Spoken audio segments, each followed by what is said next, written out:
Attachée à la valorisation de son patrimoine, la ville de Trélazé est heureuse de vous faire vivre cette expérience unique. Depuis plus de 600 ans, l'ardoise trélazéenne façonne le paysage de la cité. Parcs, buttes et plans d'eau résultent de plusieurs siècles d'exploitation de ce que l'on appelle ici l'or bleu. Êtes-vous prêt à remonter le temps et découvrir ce savoir-faire ancestral ? Allons-y. Nous voici dans une exploitation ardoisière typique de Trélazé, il y a 200 ans. Comme vous pouvez le voir, les ouvriers sont à l'œuvre. Observez autour de vous. C'est ici que les fendeurs d'ardoise travaillent d'arrache-pied. Mais que font-ils exactement ? Ils fendent les blocs de schiste en plusieurs étapes, jusqu'à atteindre le produit fini, l'ardoise, que l'on retrouve par exemple sur les toitures des maisons, des églises ou encore des châteaux de la Loire. Cette technique est ancestrale. Et oui, à Trélazé, on taille le schiste de la même façon depuis le XVe siècle. Les fendeurs sont aussi surnommés les ouvriers d'à haut, parce qu'ils travaillent la pierre à la surface, en opposition aux ouvriers d'à bas qui, eux, l'extraient au fond de la carrière. Mais comment est-elle extraite ? Allons voir ça de plus près.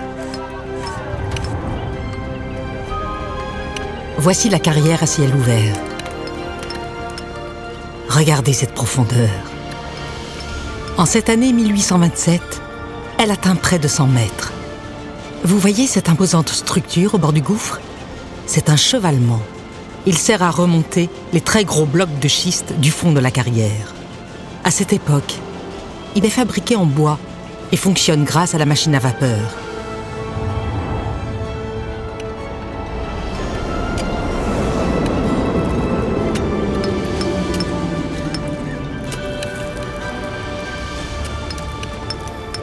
Vous êtes désormais au fond de la carrière. Regardez comme les parois de schiste sont vertigineuses. Vous apercevez les mineurs en pleine action. Ils travaillent la roche manuellement. Et plus ils extraient de pierre, plus il faut creuser profondément. Mais la zone d'extraction est maintenant trop petite, ce qui la rend très dangereuse et instable. Mais alors, comment continuer à exploiter la carrière dans les années qui viennent ? La réponse se trouve juste sous vos pieds.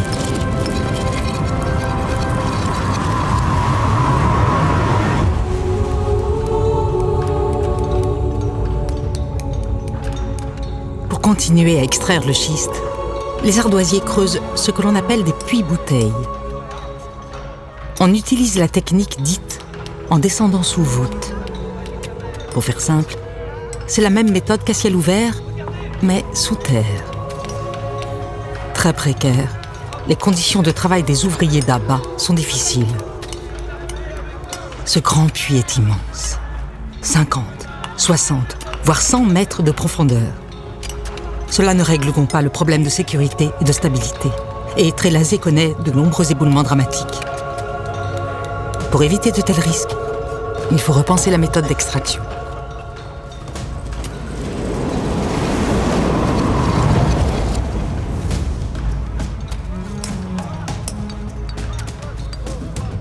Nous sommes à 250 mètres de profondeur.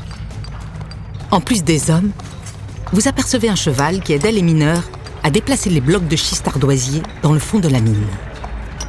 Il paraît même que l'on pouvait le voir chiquer du tabac et boire de l'alcool. Les galeries sont désormais moins hautes. Et ce ne sont plus des puits-bouteilles, mais bien des chambres de mine ardoisières. Pour éviter les accidents, on ne creuse plus en profondeur, mais en montant. Ainsi, les ouvriers débitent le schiste qui se trouve au-dessus d'eux, et les déchets d'ardoise inexploitables sont laissés au sol, ce qui permet de conserver une hauteur sous voûte constante.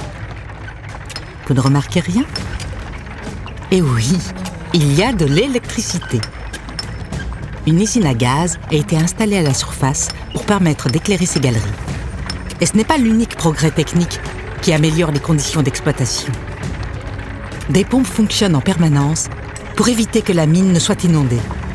Par ailleurs, les chevalements métalliques ont remplacé le bois. Le temps passe. Et pour continuer à extraire, il faut aller plus profond.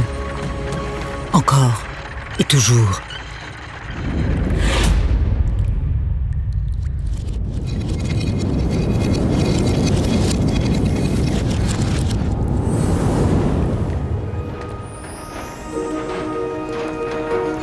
Avez-vous jeté un coup d'œil au curseur ?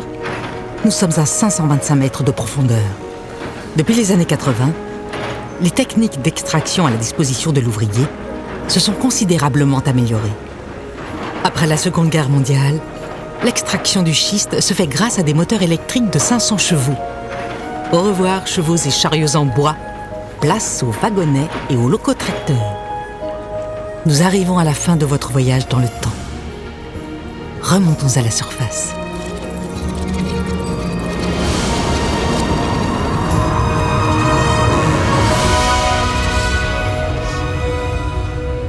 En mars 2014, après plus de 600 ans, c'est la fin de l'exploitation ardoisière à Trélazé.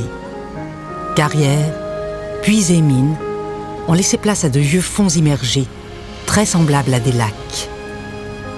Vous pouvez les observer, notamment près du musée de l'Ardoise ou dans le parc des Ardoisières. Votre expérience est désormais terminée.